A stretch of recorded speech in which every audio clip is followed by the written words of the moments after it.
pepanggihan wonten ing griya pangibadah menika awit saking kameranipun Gusti nggih Bapak Ibu nggih.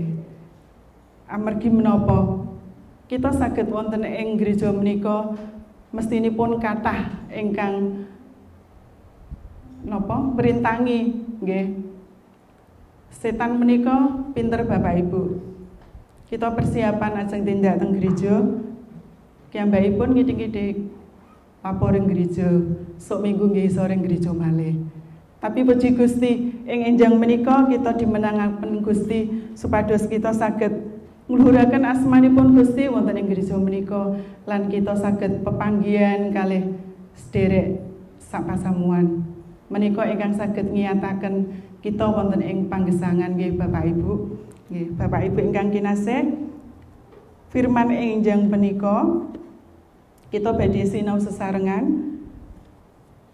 Tuhan Gembalaku yang baik ingkang sampun kita sami waos sewau. Dan di dalam firman di pagi hari ini Daud sang penulis dari kitab Mazmur ini mengajarkan kepada kita Tuhan Gembalaku yang baik. Daud mengajarkan kepada kita bagaimana dekatnya Daud dengan gembalanya, yaitu dengan Tuhan. Bapak Ibu yang terkasih, jika Daud mengakui bahwa Tuhan itu adalah gembalanya, ini menunjukkan bahwa ada kedekatan ya antara Daud dengan Tuhan. Sampai Daud itu menganggap dan mengakui Tuhan itu sebagai gembala. Kita akan belajar pagi ini Bapak Ibu dari kehidupan Daud yang begitu mengenal dekat, mengenal karib Tuhan sang gembalanya. Dan di pagi hari ini kita akan belajar dengan satu tema, hidup dengan sang gembala, hidup dengan Tuhan yang diajarkan oleh Raja Daud. Bapak Ibu yang terkasih, kalau di sini Daud mengakui Tuhan sebagai gembala, kita juga akan belajar mengapa Daud menganggap Tuhan itu sebagai gembala nih Bapak Ibu. Tentunya tidak asing bagi kita. Kita tahu apa itu, siapa itu gembala nih Bapak Ibu. Gembala itu kalau kita ngarani itu pangon, nih, kalau Jawanipun pangon. Di dalam pribadi seorang gembala, di sini Daud merasa kedekatannya dengan sang gembala itu dikarenakan yang pertama Bapak Ibu, gembala itu punya satu kepribadian nih. Kemanapun dia berada, tentunya dia mengingini bahwa dia ingin selalu dekat dengan selalu dekat dengan dombanya. Dia akan selalu menuntun, menyediakan kebutuhan dari dombanya. Dia akan selalu melindungi, menjaga dari serangan hewan buas, dan bahkan dia rela untuk menyerahkan nyawanya bagi domba-dombanya. Ini satu kepribadian gembala yang diketahui oleh Daud untuk dibagikan di pagi hari ini Bapak Ibu. Daud memiliki kedekatan atau keintiman dengan Tuhan, karena kita tahu bahwa Daud sendiri sebelum dia menjadi raja, dia itu menjadi seorang gembala ya Bapak Ibu. Daud ini anak bungsu dari 8 bersaudara, yaitu dari bapaknya, ayahnya yang bernama Bapak Isai. mempunyai 8 anak, dan Daud ini adalah anak yang bungsu, anak yang paling akhir, dan dia mendapat tugas dari Isai ayahnya untuk menggembalakan kambing dombanya. Makanya dia mengerti betul bagaimana gembala itu, apa yang dilakukan gembala itu terhadap domba-dombanya. Itu pelajaran yang kita ambil dari seorang gembala. Di mana ada gembala, di situ ada domba, ya Bapak Ibu. Dan Daud menganggap dirinya itu sebagai domba. Demikian juga dengan kita. Bapak Ibu, kita akan belajar domba itu seperti apa. Kok sampai Daud menganggap dirinya itu sebagai domba? Sifat dari domba, binatang yang lemah, ya Bapak Ibu. Domba itu dia tidak bisa membela dirinya. Bahkan kalau ada binatang buas yang mau menyerangnya, dia itu tidak bisa membela diri. Terus sifat yang dimiliki domba yang lain yaitu dia tidak mempunyai inisiatif untuk dirinya sendiri. Dan untuk memenuhi kebutuhannya, mungkin dia butuh makan, butuh minum, itu dia tidak bisa mencari padang rumput yang hijau sendiri, itu tidak bisa Bapak Ibu.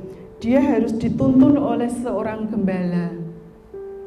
Bahkan untuk menuju ke padang rumput yang hijau itu tidak hanya dituntun, karena dia tidak jalan, kadang bahkan sampai didorong untuk sampai ke padang rumput yang hijau itu. Jadi di dalam kehidupan domba ini sangat bergantung sekali dengan yang namanya gembala. Begitu juga dengan kehidupan kita, Bapak Ibu. Kita sangat bergantung dengan gembala kita, yaitu Tuhan yang sudah menciptakan kita. Bapak Ibu yang terkasih di dalam Tuhan, di pagi hari ini Daud mengajak kita untuk kita hidup dengan Sang Gembala. Daud memberikan teladan untuk kita bisa hidup menyatu, bergaul karib dengan Sang Gembala. Tentunya Daud mempunyai tujuan, ya Bapak Ibu. Bagaimana dia mengajak kita untuk kita bisa hidup dengan Sang Gembala itu, karena di dalam hidup dengan Sang Gembala itu hidupnya akan terjamin, Bapak Ibu, karena tuntunan dari Sang Gembala ini terarah, terlindungi, tidak akan tersesat. Dan kalau ada domba yang hidup dengan Sang Gembala, tentunya ada sebagian domba yang hidup tanpa tuntunan dari gembala itu.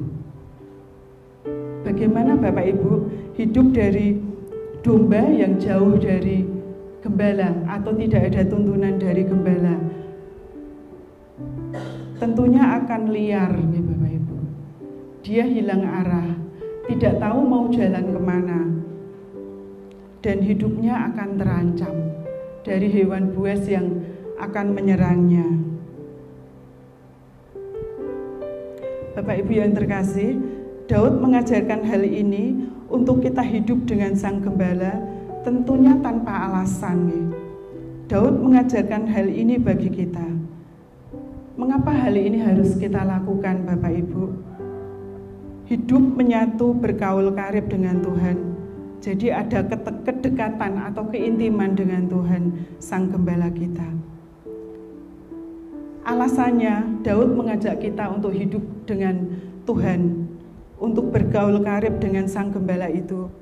Yang pertama, Bapak Ibu, karena di dalam Tuhan, Tuhan selalu menyediakan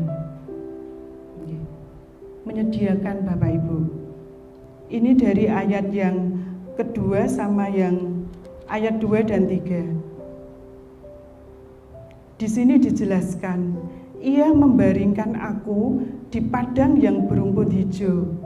Ia membimbing aku ke air yang tenang. Ia menyegarkan jiwaku.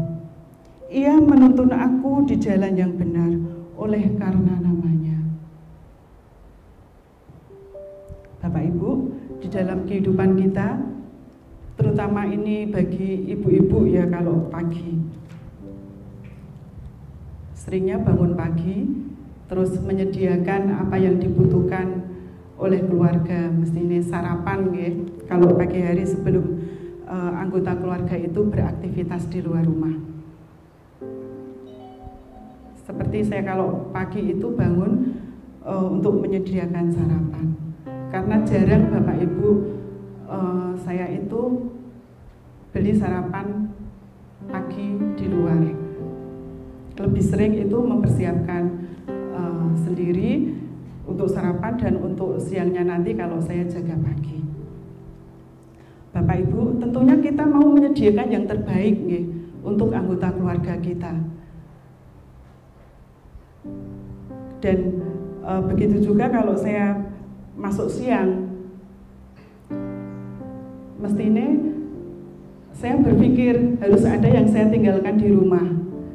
Kalau saya tidak ada di rumah, entah itu nanti untuk makan malam entah dimakan atau enggak, yang penting pikiran saya itu di rumah harus ada makanan. Tapi kenyataannya Bapak Ibu kadang yang berbicara faktanya itu beda. Kadang acaranya sendiri-sendiri. Kadang itu di tempat Mbah Rus mungkin lebih menggoda untuk makanan dan minumannya Bapak Ibu.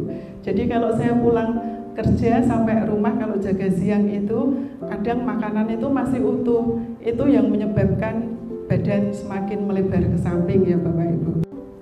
Bapak Ibu, seorang ibu saja sampai memikirkan apa yang harus disediakan bagi keluarganya saat tidak ada di rumah, di dalam kehidupan sehari-hari. Terlebih Tuhan kita ya Bapak Ibu, Tuhan yang sudah menciptakan kita. Tentunya Tuhan akan melakukan sesuatu yang lebih untuk kehidupan kita. Tentunya Tuhan lebih mengenal dombanya satu persatu. Apa yang menjadi kebutuhan kita. Di ayat yang kedua ini tadi, Ia membaringkan aku di padang yang berumput hijau dan Ia membimbing aku ke air yang tenang. Di sini berbicara mengenai kebutuhan jasmani ya Bapak Ibu. Tentunya setiap kita memiliki kebutuhan, terlebih itu soal jasmani, makan dan minum. Tuhan lebih memperhatikan kita, apa yang menjadi kebutuhan kita. Dan tidak hanya kebutuhan jasmani saja yang Tuhan pikirkan, Tuhan sediakan di dalam kehidupan kita. Di ayat yang ketiga, Ia menyegarkan jiwaku, Ia menuntun aku di jalan yang benar. Di sini berbicara mengenai kebutuhan rohani kita, Bapak Ibu. Tuhan tidak hanya mengenyangkan kita terhadap jasmani kita, terlebih dari semua itu, Tuhan menghendaki supaya di dalam kehidupan kita itu, dombanya itu mengenal akan gembalanya. Apa yang diinginkan dari kehidupan domba terhadap gembalanya, supaya kita tidak salah arah. Tuhan senantiasa menyegarkan kita dan menuntun kita ke jalannya. Bapak Ibu, harus ada satu hal yang kita sadari dalam kehidupan kita, yaitu Tuhan menyediakan dari yang tidak ada menjadi ada.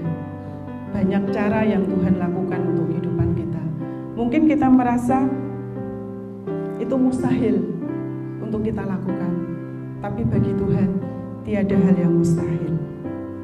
Itu poin yang pertama yang kita boleh belajar Bapak Ibu, yaitu Tuhan sanggup untuk mengadakan atau menyediakan apa yang menjadi kebutuhan dari setiap dombanya. Karena Dia adalah Allah yang bertindak, tidak Allah yang diam, tapi Tuhan yang melakukan sesuatu untuk kebaikan domba-dombanya. Dan satu hal yang perlu kita pelajari dari Mazmur Daud ini, Daud mengajarkan supaya Tuhan yang kita dulukan di dalam kehidupan kita. Kalau kita perhatikan di ayat yang kedua dan ketiga, ini Daud menunjukkan kata Ia. Ia membaringkan aku, Ia membimbing aku, Ia menyegarkan jiwaku, Ia menuntun aku. Di sini Daud mengutamakan Tuhan. Daud mengutamakan Tuhan, mengutamakan gembalanya, bahwa dia itu berserah penuh kepada gembalanya. Bukan keakuannya yang didulukan, tetapi ia yang bertindak dan melakukan sesuatu bagi dombanya. Itu poin pertama yang kita pelajari Bapak Ibu. Untuk poin yang kedua, mengapa Daud mengajak kita pagi ini supaya kita hidup dengan Sang Gembala?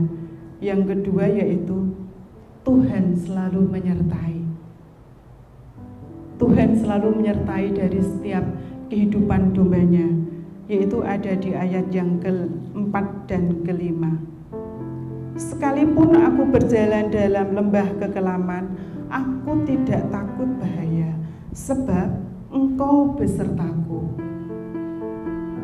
Penyertaan Tuhan ini yang utama Bapak Ibu.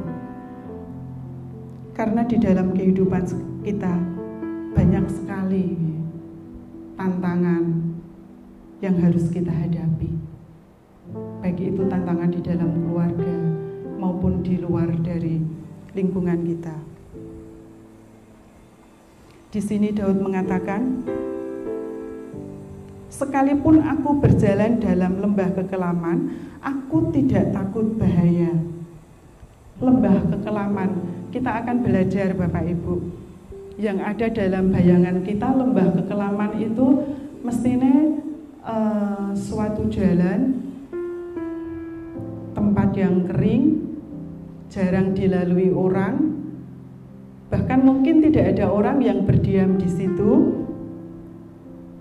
Yang tinggal di sana itu sangat menakutkan, banyak ancaman, lembah bayang-bayang maut, dan tentunya lebih dari semua itu rawan bahaya Bapak Ibu. Itu lembah kekelaman. Dan berbicara di dalam kehidupan kita, banyak sekali lembah kekelaman di dalam kehidupan kita ya Bapak Ibu. Misalnya sakit penyakit, masalah perekonomian, masalah di dalam keluarga, masalah di dalam pekerjaan kita, masalah yang muncul di dalam kehidupan kita banyak sekali. Mungkin kita ada masalah dengan anak-anak kita, itu lembah kekelaman kita. Dan satu orang dengan pribadi yang lain mestinya berbeda lembah kekelaman yang harus kita alami. Kadang kita berpikir pendek ya Bapak Ibu.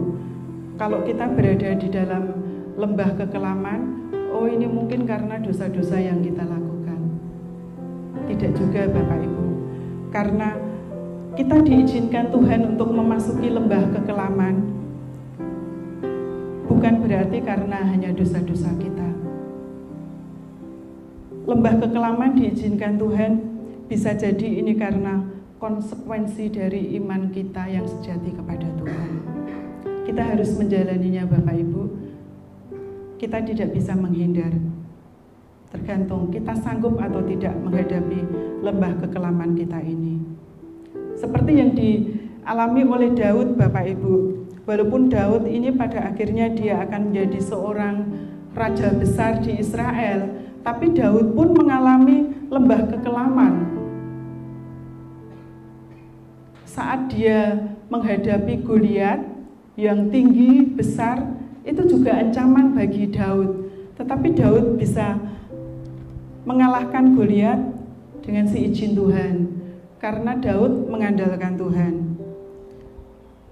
Banyak sekali lembah kekelaman yang dialami oleh Daud.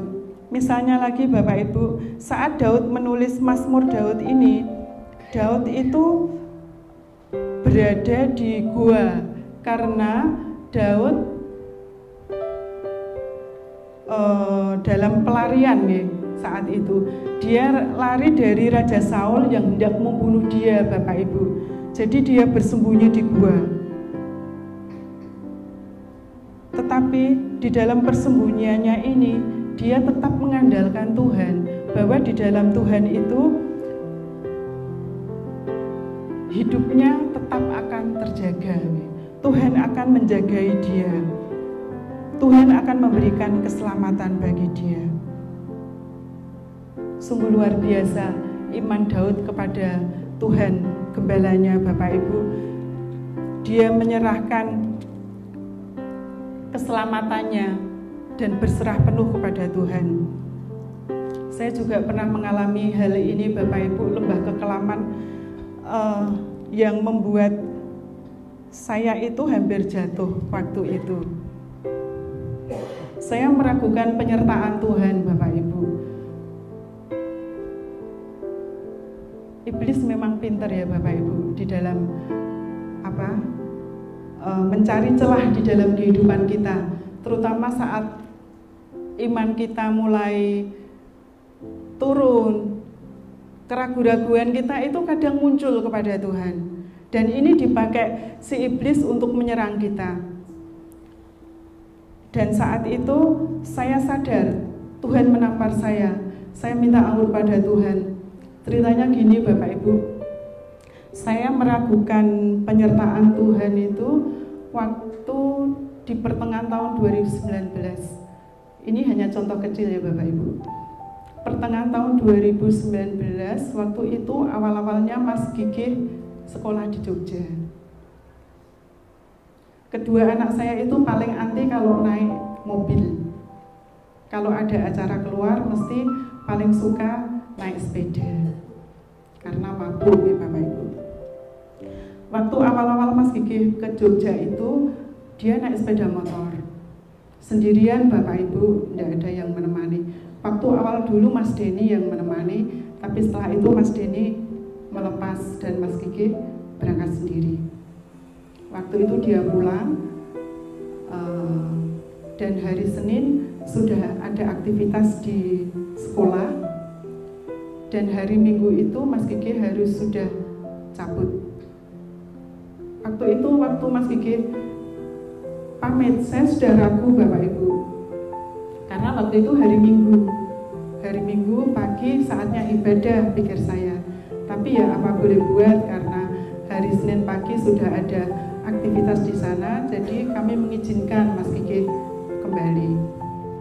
Fajar Mas Gigih berangkat, sekitar perjalanan itu 4-5 jam ya Mas Gigih untuk sampai di sana. Dan kami perkirakan sekitar jam, karena Fajar dia berangkat sekitar setengah 8, jam 8 itu harus sudah sampai di sana. Karena saya itu orang gaptek nih Bapak Ibu, tentang teknologi HP itu tidak mudeng kalau tidak diajari. Waktu itu Mas Gigih Sherlock supaya kami yang ditinggal itu bisa mengikuti dia sampai mana, gitu ya Bapak Ibu. Waktu itu sudah di Sherlock.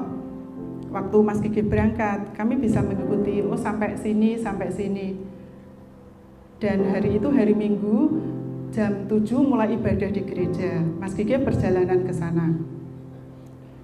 Waktu di gereja itu memang badan saya ada di gereja Bapak Ibu, tapi pikiran saya itu tidak tenang. Pikiran saya tidak di tempat. Karena Sherlock yang dikirim Mas Gigih itu berhenti Bapak Ibu. Jadi kami tidak tahu dia itu sampai di mana, di sana lagi apa, karena saya telepon itu memanggil. Saya mulai bingung, mulai kalut Bapak Ibu. Pada waktu itu ibadah. Saya mulai meragukan penyertaan Tuhan kepada anak saya, untuk anak saya. Tapi waktu itu Tuhan gini, menampar saya, kamu itu anak Tuhan, penyertaan Tuhan itu selalu sempurna, baik untuk keluargamu maupun untuk keluargamu, baik ada di sini maupun yang sedang dalam perjalanan. Waktu itu saya langsung minta ampun pada Tuhan. Tuhan ampuni saya yang sudah meragukan penyertaan Tuhan di dalam kehidupan perjalanan anak saya kembali ke Jogja. Karena waktu itu saya telepon Mas Denny juga bilang kalau Mas Gigih belum sampai Jogja Bapak Ibu. Di dalam keraguan saya, di dalam kekalutan saya belajar tenang, saya berdoa. saya menyerahkan Mas Gigi ke dalam tangan pimpinan Tuhan. Akhirnya selesai ibadah, Mas Denny ngabari Bu Legi, Dek Gigi sudah sampai Jogja. Puji Tuhan, saya bilang. Saya tanya Mas Gigi, kenapa serolognya tadi berhenti? Karena saya gaptek ya Bapak Ibu. Mas Gigi bilang, HP-nya mungkin kepencet Bu, jadinya Ibu udah bisa. Serolognya mandek, Ibu udah bisa mengikuti. Itu hal kecil contoh Bapak Ibu. Penyertaan Tuhan itu sempurna buat Bapak Ibu kita semua. Kalau saya sebagai orang tua tidak bisa menjagai anak kami 24 jam, tetapi Tuhan lebih dari semua itu. Mungkin saat ini ada Bapak Ibu yang anggota keluarganya atau anaknya sedang di luar kota. Kita serahkan pada Tuhan, karena penyertaan Tuhan itu sempurna Bapak Ibu. Seperti yang dialami oleh Daud, dia berserah total kepada Tuhan. Dia merasakan bahwa di dalam Tuhan itu ada penyertaan. Dan di dalam saat kita berada di lembah kekelaman, apapun yang saat ini lembah kekelaman Bapak Ibu alami, karena setiap kita mungkin lembah kekelaman itu berbeda-beda. Mungkin saat ini kita berada di posisi titik terendah di dalam kehidupan kita. Pagi ini Daud mengajarkan kepada kita, mari kita datang kepada Sang Gembala itu yang memberikan penyertaan, perlindungan, bahkan sampai rela menyerahkan nyawanya demi kita, melindungi kita dari serangan binatang buas, dari iblis yang hendak merebut kita dari kasih karunia Tuhan. Tapi Bapak Ibu, satu hal yang harus kita pegang, kalau kita sudah dimenangkan Tuhan di dalam satu lembah kekelaman, apakah kita akan terbebas dari lembah kekelaman yang lain? Apakah kita tidak akan pernah mengalami masuk ke dalam lembah kekelaman lagi? Bisa jadi Bapak Ibu, kita akan berulang kali masuk dalam lembah kekelaman. Tetapi di sini adalah konsekuensi dari iman kita. Kita percaya, kita harus menghadapi itu. Dan di dalam Tuhan pasti kita akan dimenangkan, karena Allah kita adalah Allah yang bertindak. Dia sanggup untuk menolong kita. Dan Daud memberikan pelajaran yang sangat berharga bagi kita. Jangan remehkan penyertaan Tuhan, karena penyertaan Tuhan itu sempurna Bapak Ibu. Sampai di ayat yang ke-6 bagian B, Daud mengambil keputusan, aku akan diam dalam rumah Tuhan sepanjang masa. Daud ingin diam di dalam rumah Tuhan selama-lamanya. Karena Daud merasakan Bapak Ibu, bahwa di dalam Tuhan ada berkat, ada penyertaan, ada pembelaan, ada pengorbanan. Dan itu tidak hanya berlaku bagi Daud, berlaku bagi semua jemaat Tuhan, berlaku bagi jemaat Tuhan yang hadir saat ini. Akan ada penyertaan di dalam hidup kita, akan ada berkat bagi kita selagi kita hidup dengan Sang Gembala. Berarti kalau kita hidup dengan Sang Gembala, kita diam, kita mengenal Sang Gembala.